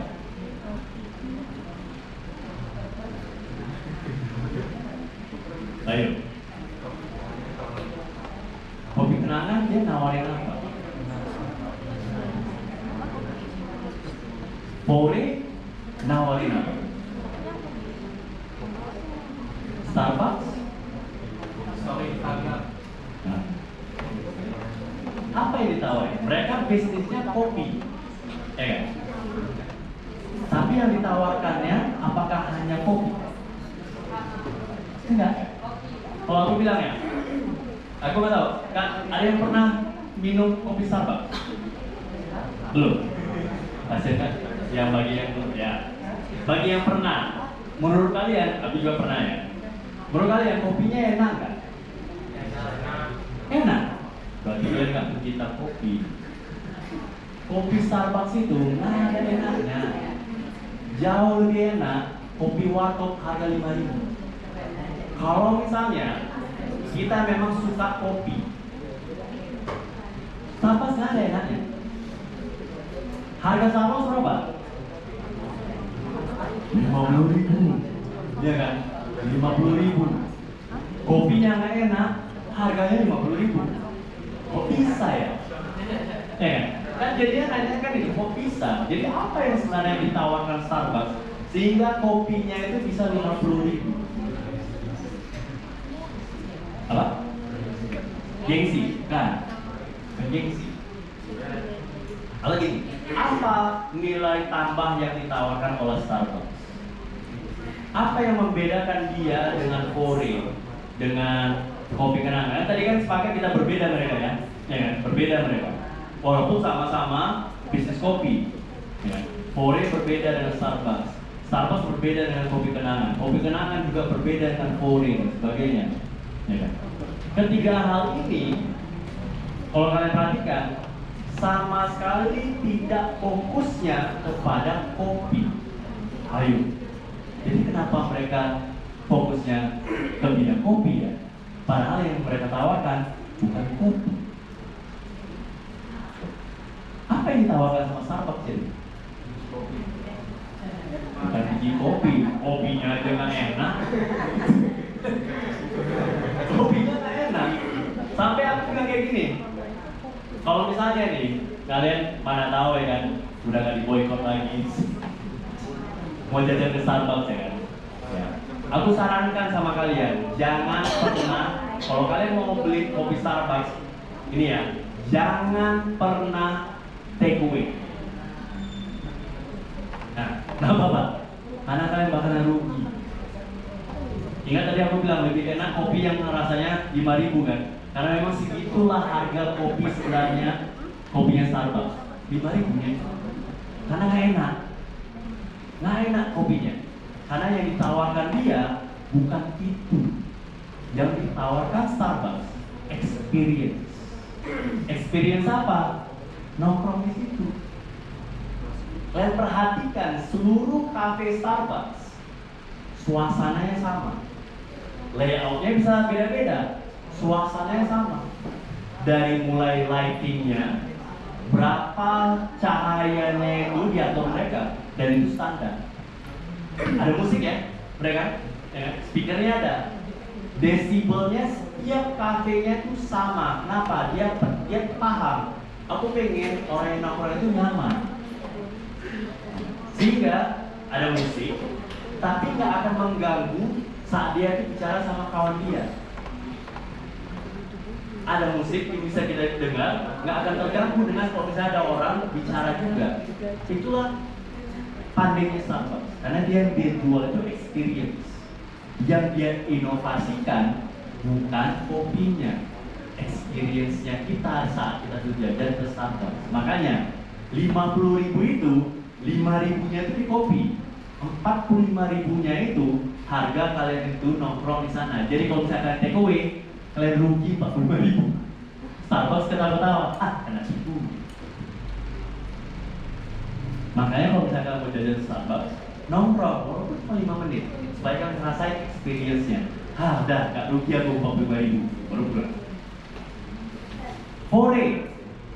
Fore tahu ya? Dengan apa nilai tambahnya Fore? Apa yang dia tawarkan? Apa tema dia? Apa yang membedakan dia dengan Starbucks, dengan kopi kenangan? Ada yang tahu nggak? Ayo, mau kopi, betul. Tapi bukan itu yang ditawarkan. Apa yang harus dilakukan di Fore di tempat lain itu nggak harus. Ada yang tahu? Ayo, nggak tahu? Belum pernah? Pernah kan? Pernah jajan Fore kan? Belum pernah? Oh lah kawan kalian, bilang jajan Fore. Fore guys, nggak akan pernah kita bisa beli Fore dengan duit cash. Dia itu murni cashless. Kenapa? Karena dia itu mengambil tema green, go green. Ya. Bayangkan, kalian pernah lihat kemasan yang Fore? Cantik nggak? Aku suka. Kenapa? Aku gunain di rumah. Bisa kita cantik ya, cangkirnya itu nggak kayak cangkir-cangkir kopi yang lain yang sudah pasti ada buang. Cangkirnya Fore ini enaknya bisa kita gunain untuk cangkir-cangkir yang lain. Di tempat itu nggak perlu beli cangkir lain. Semuanya cangkir ada Fore. Kenapa? Karena dia itu mengambil prinsip go green. Nggak perlu kita buang ini, bisa kalian pakai kembali. Aku nggak mau pakai cash. Kenapa? Cash itu merusak lingkungan. Tahu kenapa? Memotong pohon untuk mencetak uang. Jadinya kita itu harus pakai ya apapun digital, kartu, QRIS, transfer, bisa. Jadi prinsipnya berbeda, semua nilai tambahnya yang diinovasikannya beda-beda. Kalau kita lihat ya contoh kayak tadi ya, masa ke kopi kenang dulu. Starbucks sama Fore itu tadi, yang mereka inovasikan bukan soal rasa kopi, bukan soal kopinya, tapi justru inovasi mereka itu sesuatu yang berkaitan sama bisnisnya mereka, bukan soal kopinya. Paham ya? Sekarang ini kita berada di dunia di mana kita itu bersaing kepada orang sesama bidang usaha yang sama, bukan hanya sekedar perang soal produknya. Mulai dari caranya, mulai dari digitalisasinya, mulai juga dari produknya pun ada, walaupun sekarang itu udah jarang sekali bersaing sama produk. Kenapa? Produk mudah ditiru. Hari ini orang buat cappuccino, sebelahnya buat cappuccino juga. Buat frappuccino, sebelahnya juga pakai frappuccino. Mau buktinya, kalian datangin setiap kafe kopi yang ada di Medan, menunya sama nggak? Jadi apa yang membedakan mereka dengan kopi-kopi yang lain? Makanya dia nggak akan mau bisa bersaing hanya sekedar soal produk kopi. Dia bersaingnya itu inovasi yang besar. Itulah kenapa perencanaan keuangan itu penting. Merencanakan uang yang aku punya itu aku gunakan untuk menginovasikan seperti apa. Itulah yang namanya R&D, Research and Development. Yang dia research and develop, misalnya dia itu bisnisnya kopi. Yang dia research and develop itu bukan hanya sekedar kopinya, cara menyajikannya, cara pelayanannya, atau kayak Fore, cara membayarnya. Fore kan menariknya juga ya kan, nggak perlu kita harus datang ke tokonya dulu untuk order. Lewat aplikasinya bisa kita order, ya kan? Tahu kita kopi kita udah siap, udah siap, jemput, ambil, nggak perlu nanti. Enak. Itu dari mana? Perencanaan keuangan. Perencanaan keuangan itu masuk ke R&D, Research and Development. Research and Development-nya membuat aplikasinya itu tadi. Paham logikanya kan? Itulah kenapa literasi keuangan itu penting kan? Nampaknya itu sederhana, nampaknya itu apa-apa cuma nyadat uang aja kok. Enggak. Gara-gara ini kita paham apa yang bisa kita lakukan di dalam bisnisnya kita. Daripada hanya menebak, kayaknya aku gila. Karena kita tahu duit kita berapa, yang bisa kita gunakan berapa, ya kan? Makanya kita bisa menghasilkan hal-hal berikutnya, hal-hal inovasi berikutnya. Itulah. Nah, kesalahan umum yang sering terjadi, yang bagi orang-orang yang kurang literasi keuangan berpasti lah ya, kayak tadi kan udah kita sebut, menggabungkan uang pribadi dengan uang bisnisnya. Ya. Yang kedua, tidak mencatat transaksi. Ya. Ini sering kali, apalagi kalau misalnya UMKM baru atau bisnis baru tiba-tiba ya kan, yuk kita ikut bazar yuk, ayo ikut tanpa ya kan persiapan kalau misalnya terjadi transaksi itu harus dicatat. Kita hanya mengandalkan berapa duit yang masuk. Oh, ada sekian ya, berarti terjual berapa itu? Berapa ya? Tunggulah, kita hitung aja totalnya itu, habis kita bagi. Kan belum tentu sama harganya. Ya, misalnya kita punya 4 produk, masing-masing produk itu, ya kan, beda-beda harganya. Bagaimana cara kita tahu berapa banyak produk A laku, berapa banyak produk B laku? Kalau misalnya harganya beda-beda, nggak akan mungkin kita bisa hanya sekedar mentotalkan jumlah itu semua. Makanya itulah penting kenapa kita harus mencatat. Saya.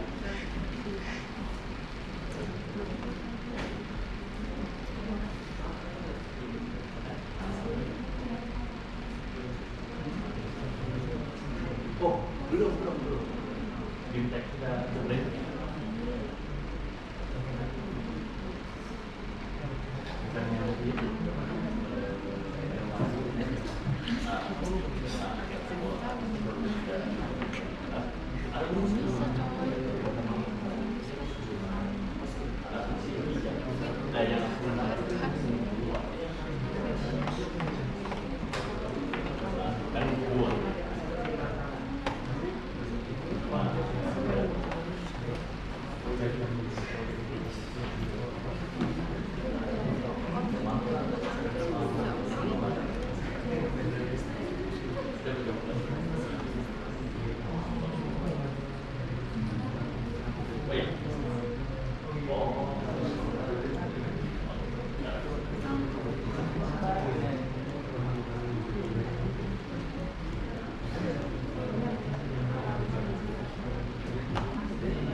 Oke, saya kerjaan.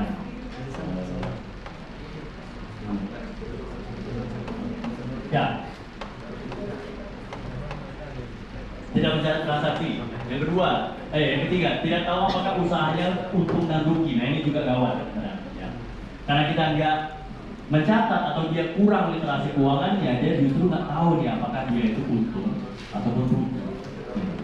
Uang masuk memang, tapi dia nggak tahu uangnya ini adalah hasil yang menguntungkan atau justru dia masih rugi. Yang keempat, terlalu bergantung pada pinjaman yang konsumtif. Ya. Misalnya, kan sekarang kan lagi maraknya apa? Pinjol. Itu kan sebenarnya pinjaman yang konsumtif. Kalau misalnya kita literasi keuangannya kita itu kurang, ya kan? Kita menganggap pinjol ini sebagai pendapatannya kita. Oh, ada duit tambahan. Padahal itu bukan pendapatan. Itu kan utang. Kalau orang yang literasinya keuangannya itu kurang, jadinya dia menganggap itu suatu hal yang bisa aku pakai dengan sembarangan. Satu lagi, nah ini juga nggak punya dana darurat. Ini penting sekali, apalagi di zaman sekarang. Di zaman dimana satu ya, harga selalu naik, ya kan? Terus belum ada kepastian kita bakalan seperti apa ke depannya dan sebagainya, ya. Makanya kalian harus bisa berpikiran, oke, dana darurat itu nanti gimana ya? Gimana caranya aku bisa mendapatkan dana darurat? Bisa aku tahu dana darurat? Karena kita nggak bakal tahu nih masa depan kita itu bakal seperti apa. Kita keluar dari ruangan ini jatuh tangga pula, bisa doang, ya kan? Ya kan? Masuk rumah sakit pula dan sebagainya. Kalau kita nggak punya dana darurat, gimana cara kita nanti bisa membayar tagihan rumah sakit? Ini suatu hal yang penting untuk kita pahami. Oke. Mengapa literasi keuangan itu penting bagi UMKM? Pertama udah pasti ada, supaya kalian, ini yang paling penting kalau menurut saya, bisa mengambil keputusan yang tepat di dalam bisnisnya kalian. Ini aku contohkan. Pas awal-awal kami buka bisnis klinik ini ya, istri saya itu selalu sukanya itu meniru klinik lain. Dia itu klinik A bikin perawatan ini, klinik B bikin perawatan ini, klinik C ini dan sebagainya. Ada suatu perawatan yang dinamakan, mungkin cewek tahu, DNA salmon. Pernah dengar? ya kan? Tuh. Mahal dia, ya, mahal. Dia bilang sama aku, ini kita buat yuk perawatan ini lagi ngetrend. DNA salmon. DNA salmon ini nantinya tuh pakai di wajah segala macam lah, aku nggak ngerti lah sebenarnya. Terus aku bilang sama dia, berapa rupanya DNA salmon itu? Mahal. Mahal kali kami belinya itu mahal. Terus aku bilang, sungguh pastikan dulu customernya kita, konsumennya kita perlu nggak perawatan itu? Enggak apa-apa, ini lagi nge-trend, kata istri aku. Jangan, kita pastikan dulu konsumennya kita itu memang membutuhkan itu atau enggak. Nanti sia-sia, ini mahal loh. Enggak, tenang aja, klinik lain, nah ini dia, klinik lain buat itu. Ya aku, serah, beli lagi. Kami invest 100 sekian juta. Alhamdulillah, satu pun nggak terjual. Coba. Kenapa? Customernya kami, konsumennya kami nggak butuh itu pada waktu itu, walaupun itu lagi ngetrend. Jadi kalian sebagai pebisnis, satu hal yang harus kalian pahami dengan betul-betul ya. Pahami apa yang dibutuhkan sama konsumennya kalian, bukan ngikut tren yang ada. Konsumennya kalian siapa? Oh si A. A ini butuh apa?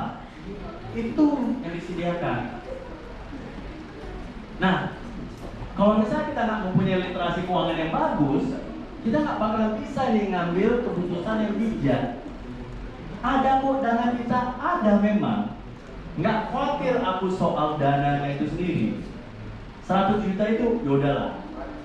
Tapi secara bisnisnya, bagi aku nggak masuk di akal. Kenapa? Konsumen kami nggak perlu itu. Paham ya? Dan ini yang sering dilakukan sama orang-orang yang nggak paham literasi keuangan. Karena dia anggap duit dia ada, ya kan? Dia mencoba-coba, udah nggak apa-apa lah, sekian aja kok. Sampai sekarang itu kejadian itu 2017. Sampai sekarang belum ada yang beli. Aku rasa pun udah kada luasa. Jadi kalian harus paham kan soalnya. Yang kedua, mencegah utang konsumtif. Itu juga paham bahwasannya kayak tadi aku bilang soal pinjol ya Bu, ya. Juga kayak gini tren Bu. Itu bukan pendapatannya kalian. Bukan mentang-mentang dapat berhasil aku di pinjaman online ini 50 juta, beli iPhone 17 baru. Untuk apa? Kalau kita mempunyai literasi keuangan yang bagus, gak akan terjebak kita di dalam. Ketiga, menyusun laporan keuangan yang sederhana yang akan kita lakukan nanti juga ya. Ini juga kalian pernah harus tahu. Mengetahui aliran kasnya kalian, cash flow-nya kalian. Apalagi nanti kita bicara soal seed funding dengan investor. Investornya kalian, dua hal yang bakal, ya 4 sih. Tapi dua hal utama yang bakalan dilihat ya. Pertama, laporan keuangannya kalian. Yang kedua, arus kasnya kalian. Arus kas itu apa Pak? Antara lain udah pastilah ya. Berapa sering sih terjadi transaksi sama kalian? Lebih besar mana? Apakah pengeluaran kalian atau pendapatannya kalian? Investor bakalan lihat itu. Kalau misalnya cash flow-nya kalian minus, ya kan? Berapapun yang kita minta sama si investor, 1 juta aja, dia pun, cash flow kalian kayak gitu minus, 1 juta nggak bakal mau aku pun 1 juta pun nggak mau. Makanya kalian harus paham literasi keuangan. Nah, ini tadi supaya kita pada akhirnya itu siap menerima pendanaan dari luar investor. Si fundingnya kita nanti saat kita ingin membangun bisnis kita itu lebih besar lagi, lebih besar. Paham ya sampai sini ya? Oke. Nah, apa itu pembukuan? Ya, kalau misalnya menurut teorinya teman-teman ini, menurut Undang-Undang Nomor 28 Tahun 2007 Pasal 28, pembukuan Pembukuan adalah suatu proses pencatatan dilakukan secara teratur untuk mengumpulkan data. Balik lagi, kalian kan udah pasti kalau di fase umum kan bicara data juga. Data itu penting nggak? Penting, apalagi di dalam bisnis. Data keuangan pun juga penting. Informasi keuangan meliputi harta, kewajiban, modal, penghasilan dan biaya serta jumlah harga perolehan dan penyerahan barang atau jasa yang ditutup dengan menyusun laporan keuangan berupa suatu neraca. Ini yang bakal kita coba bahas ya. Nah, pembukuan adalah pencatatan transaksi keuangan yang dilakukan saat usaha itu berlangsung. Jadi, ya kan, jangan dibuat-buat.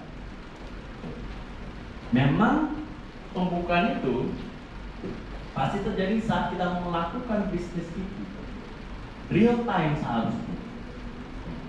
Dengan kata lain guys, jangan misalnya kita udah jualan misalnya, tapi kalian justru nggak membukukan. Kalian aduh nanti aja lah itu, masih ingatnya aku. Ada terjadi 5 menit kemudian. Kita aja sosokan kadang-kadang, gampang itu, ingat ya aku pasti. Nama dia pun lupa. Jadi jangan ditunda-tunda. Di saat kita sudah tahu ada transaksi, si A beli ini catat, si B beli ini catat, berapa, tanggal berapa, waktunya kapan. Ini juga penting kadang-kadang. Jadi itu harus diperhatikan. Nah, proses pembukuan itu ya, pertama penjualan. Itu hal pertama yang memang harus kita bukukan ya. Catat setiap transaksi penjualan dengan format yang jelas, antara lain tanggal ya, kapan terjadi transaksi itu ya, jumlah barangnya berapa dia beli, bukan berapa harganya, berapa banyak dia beli, baru harganya, dan pembelinya siapa. Ini juga salah satu yang sering sekali dilupakan atau justru tidak ditanya oleh si pebisnis, si wirausaha. Yang beli siapa? Kenapa Pak? Kenapa penting kali kita rupanya tahu siapa yang beli? Penting. Kenapa? Kalian hanya pingin dia beli sekali? Enggak kan? Kan kita pingin dia itu ada repeat order kalau kata kalian, ada repetisi yang terjadi. Sehingga apa? Gimana caranya kalau misalnya kita nggak tahu siapa yang beli, gimana caranya kita kasih tahu? Kita ada promo baru, atau kita ada barang baru, oh kita ada produk baru, kami pindah dan sebagainya. Kalau misalnya kita nggak tahu yang beli orangnya mana, siapa, Pak, kayak mana caranya kami tahu? Masa kami minta nomor teleponnya, nanti disangkanya mak di stalking aku lah. Gampang, banyak hal yang bisa dilakukan. Yang paling mudah, yang selama ini aku praktekkan apa? Misalnya ada orang yang beli, ya kan? Udah beli dia, daripada aku minta nomor telepon dia, nanti disangkanya aku mencoba dekatin pula, ya kan? Mendingan aku bilang, jangan lupa di tag ya kami. Saat dia, karena rata-rata di saat orang beli suatu barang yang dia suka, euforianya kan adalah untuk foto, ya kan? Makanan, ya kan? Datang makanan itu tunggu, foto dulu, heboh kali, ya kan? Baru beli kopi, ya kan? Apapun, Kore, Starbucks, foto. Sehingga kita sebagai pebisnis memanfaatkan situasi itu. Jangan lupa tag kami ya, biar kami repost. Alasannya, begitu dia tag, ketahuan nggak dia orang yang mana? Udah dapat nomor kontaknya, dapat Instagramnya, sosmednya. Sehingga kalau kita punya barang baru, kalau kita punya promo baru, tinggal kita kirim kepada dia yang nge-tag kita tadi. Paham ya? Oke. Habis itu apa? Setelah penjualan, tentunya pengeluarannya kita. Catat semua pengeluaran termasuk biaya produksi, bahan baku, hingga biaya operasional. 3 hal ini yang paling penting kalau kita bicara soal pengeluaran. Lalu hitung laba atau rugi dan ulas catatan keuangannya secara menyeluruh untuk evaluasi bisnis bulanan yang kalian atau tahunannya. Justru itu apa? Supaya kalian bisa mengambil keputusan yang tepat untuk kedepannya untuk bisnisnya kalian.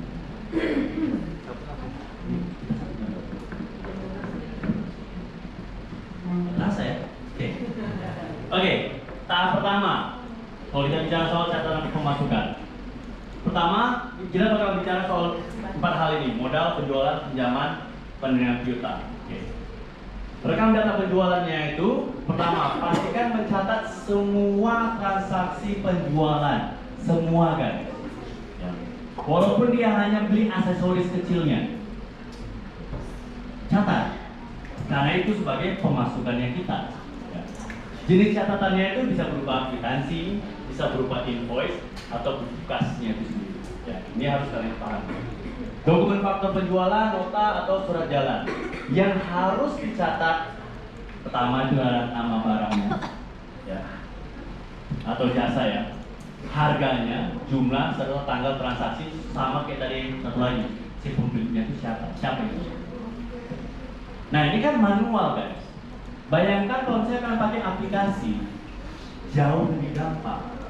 Dan pada akhirnya nggak perlu kita hitung-hitung, semuanya itu bakalan secara otomatis tahu kita berapa pemasukan kita, berapa pengeluaran kita. Tapi dasarnya kalian harus tahu dulu, makanya kita belajar ini. Tahap 2, setelah tahap 1 kita buat catatan pengeluarannya, ya. Jadi di sini informasi yang dicantumkan, catatan pemasukan dan pengeluaran itu, tanggal terjadinya transaksi, nomor bukti transaksinya, nota, invoice-nya, ya kan? Keterangannya, siapa yang beli, berapa banyak yang dia beli, nilai pemasukannya berapa, nilai pengeluarannya juga berapa. Ini yang berupa di dalam catatan pengeluaran. Ya. Jadi di dalamnya ada pembelian, ada bahan baku, ada biaya listrik, biaya transportasi, biaya tenaga sewa, kerja, biaya sewa dan sebagainya. Hal yang berkaitan sama biaya, udah pasti dia berkaitan sama yang namanya catatan pengeluaran. Oke. Tahap 3, buat buku kasnya. Buku kasnya itu sama, tanggal terjadi transaksi, nomor buktinya, dengan keterangan, nilai pemasukan, pengeluaran. Buku kas adalah sebuah catatan keuangan yang digunakan untuk mencatat semua transaksi yang ada. Nggak hanya satu. Ingat, ini bakalan gampang kalau misalnya kita pakai aplikasi. Tapi kita harus tahu dulu manualnya itu seperti apa dulu. Sehingga kalian tahu nih, oh sini rupanya. Oke, ini contohnya. Nih, ini buku kas sederhana. Kita mulai dari atas ya. Oke, pelan-pelan mungkin, supaya nggak terlalu ribet. Misal nih, Pak Ridwan, ya, bukan Ridwan Kamil, dia mau buka usaha bisnis. Usaha dia punya, aku punya modal 2 juta yang bisa aku pakai. Aku buatkan itulah sebagai modal awal, aku buka usaha ini.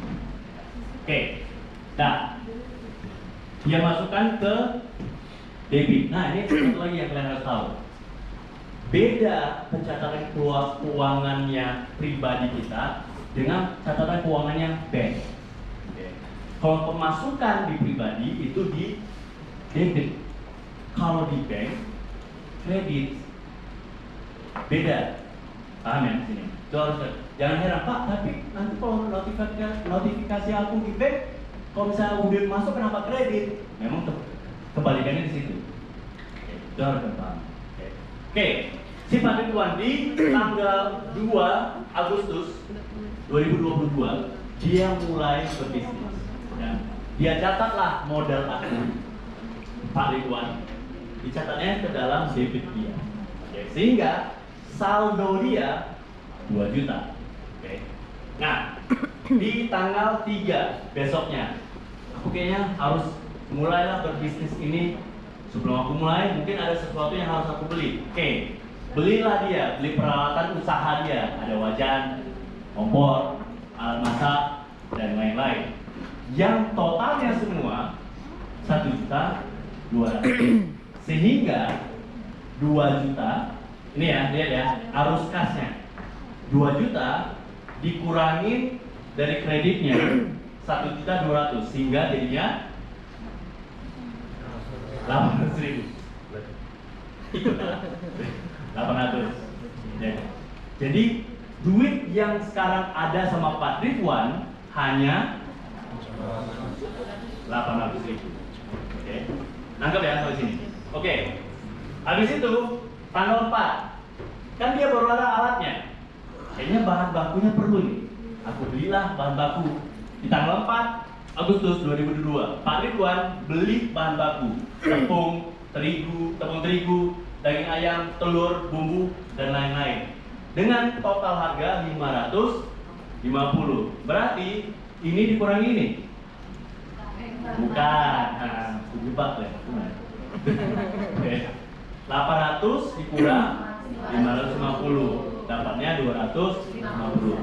Sisa duitnya Pak Ridwan tinggal 250.000. Oke, 250.000. Mulailah dia. Oke, aku jualah sempolnya aku. Oke, di tanggal 6 dia jualan. Setelah akhir hari itu rupanya terjual 200 tusuk. 200 tusuk. Aku bisa menjual sampel aku sebanyak 200 tusuk. Sehingga satu tusuknya dia itu hanya berapa? Ayo, 1.000, 2.000, ayo. Oke, sehingga pemasukan dia itu 200.000, ya kan? Di debit, pemasukan dia itu 200.000. Sehingga saldo dia berapa Pak Ridwan? 250 ditambah 200, sehingga duit yang ada sama Pak Ridwan sekarang itu 450. Sederhana kan? Mudah kan di sini? Oke, belajar hitung anak-anak. Nah, habis itu di tanggal 6 di akhir hari dia sadar pas saat dia masak habis minyak gorengnya. Minyak gorengku habis. Aku perlu beli nih, ya kan? Sehingga Pak Ridwan beli minyak goreng 1 liter dengan harga 20.000. Sehingga duit berapa? Tinggal berapa duit Pak Ridwan? 450 dikurangin 20.000, 430. Besoknya barulah dia jualan lagi. Tanggal 7 bulan 8 2022 terjuallah 300 tusuk. 300, 430 ditambah 300, sehingga sekarang ini dia punya 700. Cara membalance-nya supaya apa? Benar nggak laporan keuangan ini? Seharusnya ini 750. Kalau kita jumlahkan ini, lalu kurangkan, harus sama nih. Kalau dia nggak sama, berarti ada pencatatan yang tidak tepat. Ya, itulah caranya kita mengetahui apakah laporan keuangan kita itu disusun dengan baik atau tidak. Inilah gunanya atau kerjaannya orang-orang akuntansi, orang-orang auditor.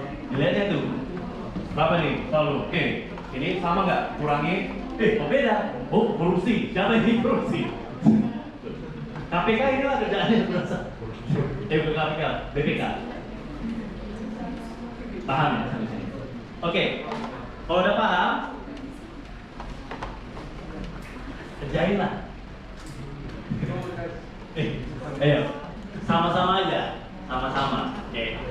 Kas tunai kita di 1 Juli 2025 ada 2 juta, ya kan? Saldo kita jadinya 2 juta. Oke. 1 Juli kita beli bahan baku seharga 300.000. Saldo kita jadinya berapa? 2 juta dikurangi 300 hingga 2 juta 1 juta 300. Nah, ingat ya, jangan lupa. Nanti kalian lupa. 1.700.000. Oke. Jualanlah kita tanggal 2. Ya kan? Jual 20 gelas kopi yang harganya 10.000. Ya kan? Berapa jadinya? 1.000. Sehingga duit kita sekarang ada berapa? Sudah 900. Bagus. Oke. Jualan lagi kita tanggal 3, 30 gelas, 300. Jadi saldo kita 2.200. Masih ingat ya? Oke. Habis itu tanggal 4. Habis S1 sama kemasan. Belilah dulu 100.000. Sehingga tinggal 2.050.000. 100. Ya kan? 2.100.000. Tanggal 5 jualan kita. Makin lama makin laku. Kok banyak kali ya? Senang lah ini. Oke, 400.000. Sehingga berapa saldo kita sekarang? 2.500.000. Bagus, kita pindah semua. Oke. Tanggal 6, ya kan? Beli kita karena udah berkurang semua, ya kan? Kopinya yang berkurang. Tadi dari mana kopinya? Ada aja. Oke. Gula sama susu. Harga 150, ya kan? Sehingga berapa duit kita? Ayo. 2.350. Oke. Habis itu jualan lagi 35 gelas, agak sepi lah. Mungkin hari Jumat. Ya. Lebih banyak orang ini.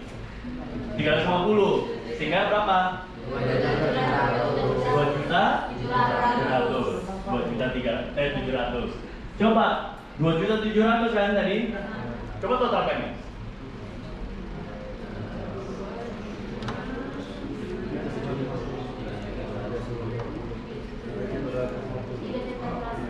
Oke, jumlahkan ini. Kurangin ini sama ini, sama nggak? Sama kan? Sama Pak. Berarti kalian nggak kali tangkap sama BPK. Keuangan kalian itu pas. Inilah laporan keuangan sederhana. Dan setiap bisnis, mau sekecil apapun dia, seharusnya bisa melakukan ini. Gampang kan? Jadi kalian nanti kalau bisa menjalankan bisnis sederhana itu. Oke, jadi template-nya kalau mau nanti di ini masih ada. Oke. Nah, kita masuk kepada yang namanya break even point. Ya, sering kita dengar BEP atau paling mudahnya atau bahasa paling gaulnya itu balik modal. Ya, balik modalnya kita. Nah, kita bakal pelajari definisi dan tujuan BEP-nya, ya, rumus BEP juga fixed cost dibagi price dikurangi variable cost-nya. Apa itu price, apa itu variable cost, dan sebagainya nanti bakal kita jelaskan. Simulasi perhitungan BEP sederhana sampai kepada, ya kalau sempat kali nanti kita lihat ke latihan bisa sempat atau enggak. Oke. Nah, definisi dan tujuan BEP. BEP adalah titik di mana total pendapatan sama dengan total biaya. Yang kata lain, nol. Titik impas, makanya itu. Titik di mana bisnis kita itu tidak untung, tapi juga tidak rugi. Ya, modal yang kita keluarkan saat kita menerima segitu juga. Berarti bagus Pak? Ya bagus memang, karena kita nggak rugi. Tapi jelek karena kita nggak dapat apa-apa. Jadinya capek, ya, nggak dapat sesuatu. Nah tujuannya itu apa? Tahu kita titik minimalnya kita itu di mana. Sehingga apa? Kita itu jadinya tahu harus kita ngapain nih. Kalau tahu kita kalau sekian aku jual, aku baru dapat sekian. Sehingga kalau mau aku untung, aku harus jual sekian banyak. Gampangnya kayak gitu. Ya. So, ya sama kayak main game. Ya, bisa main game kan ada rank-nya, ya kan? Pas kita main rank itu sendiri, minimalnya kan kita harus tahu berapa sehingga aku masuk ke level bronze, silver, gold, platinum, diamond segala macam. Kan ada titik minimalnya yang kita dapat. Itulah BEP-nya. Paham ya? Oke. Nah, Rumus BEP tadi sempat dibilang di awal ya, BEP itu fixed cost ya dibagi price per unitnya kita dikurangi variable cost per unit gitu. Oke. Ini versi ribetnya. Ya, tapi kayak ginilah cara kita gitu, karena balik lagi. Kenapa aku nggak mau buru-buru pada langsung otomasi dan sebagainya? Sehingga misal nih saat kalian pakai aplikasi, aplikasinya kalian itu rupanya error, nah, atau lagi nggak ada internet. Oke, karena ini kan bisa kita lakukan di aplikasi. Tapi aku pengen kalian tahu seluk beluknya, asal usulnya itu gimana secara manual.